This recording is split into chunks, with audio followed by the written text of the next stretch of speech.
The Land of Stories, Worlds Collide, written and read by Chris Colfer. To Rob, Alla, and Alvina, The Land of Stories would have never happened without your guidance, passion, and grammar lessons. And to readers across the world, I'll cherish the adventures we've shared for the rest of my life. Thanks for being my happily ever after. Let's never grow up together. If you want a happy ending, that depends, of course, on where you stop your story.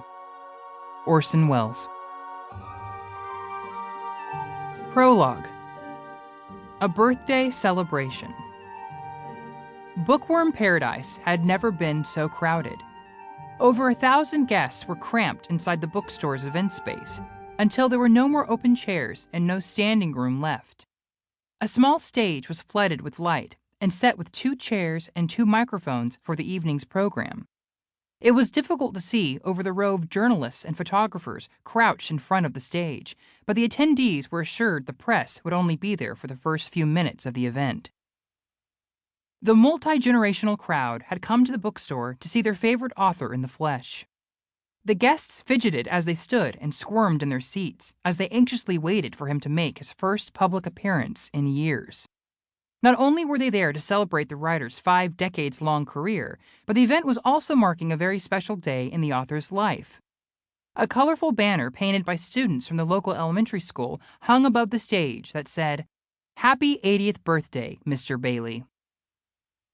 Just as the bookstore promised, at 8 o'clock sharp, a man in a chic suit stepped on stage and the evening's festivities began.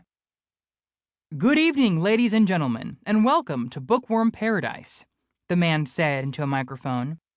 "I'm Gregory Quinn from the New York Times Book Review, and I couldn't be more honored to be moderating tonight's event.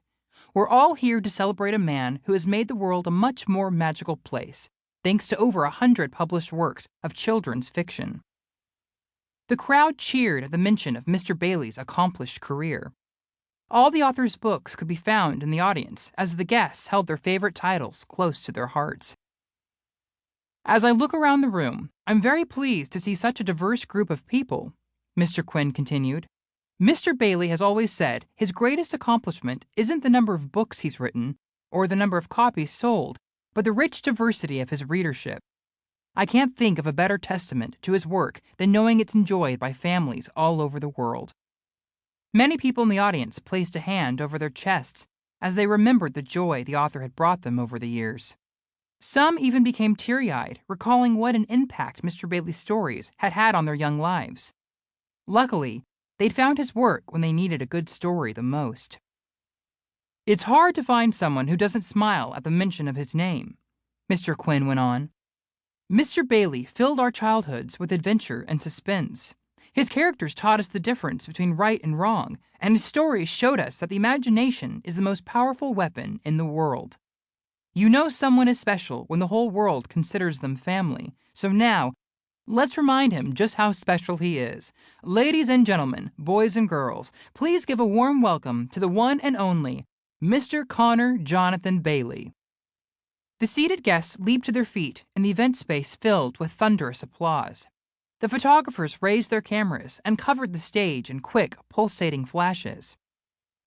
An adorable and skinny old man slowly made his way onto the stage and waved at the excited audience. He had big eyes the color of the sky and messy white hair that sat on his head like a fluffy cloud. He wore thick glasses, bright blue suspenders, and neon red sneakers. From the way he dressed and the mischievous twinkle in his eyes, it was clear that Mr. Bailey was just as colorful as the characters in his books. Mr. Quinn tried to help the author into his seat, but the old man waved the attempt off, insisting he didn't need assistance. Even after Mr. Bailey sat down, the crowd continued to shower him with their affectionate applause. "Thank you, thank you, thank you," Mr. Bailey said into his microphone. "You're too kind, but it's probably best you stop clapping so we can get on with the show.